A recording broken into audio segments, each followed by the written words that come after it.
ஆஸ்தியும் ஐஸ்வர்யமும் அவன் வீட்டில் என்ன செய்யும்? என்றென்றைக்கும் இருக்கும். சரியா? அவனுடைய நீதி என்றென்றைக்கும் என்ன செய்யுமா? நிற்கும். நீதிங்கிறது என்னது? தேவனுக்கு பயந்து நடக்கக்கூடிய நீதி அது. சரிங்களா? அடுத்த மனுஷர்களுக்கு என்ன செய்யாம இருக்கணும்? தேவனுக்கு பயந்து அவங்களுக்கு கெடுதல் பண்ணாம என்ன செய்றீங்க? நீங்க நடக்கிறீங்களா? ஆண்டவருக்கு பயந்து நீங்க நடக்கீங்களா? அவருடைய சத்தியத்துக்கும் அவருடைய பிரமாணங்களுக்கும் கட்டுப்பட்டு நீங்க நடக்கிறீங்களா? அப்படிங்கிறத இங்க என்ன செய்யறாரு ஆண்டவர் சொல்றாரு. செம்மையானவர்களுக்கு இருளிலே வெளிச்சம் என்ன செய்யும்? உதிக்கும். உங்களுக்கு இருள்ன்றது என்ன செய்யாது?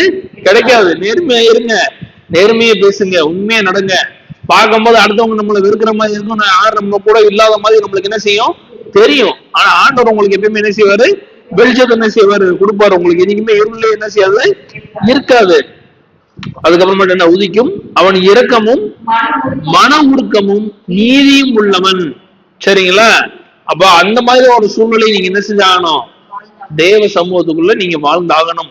சோ அப்படி இருந்தீங்க அப்படின்னா தேவனுடைய கிருபை நம்மளுக்கு என்ன செய்யும்? நிறைய ஆண்டவர் நம்மளுக்கு கொடுப்பாரு.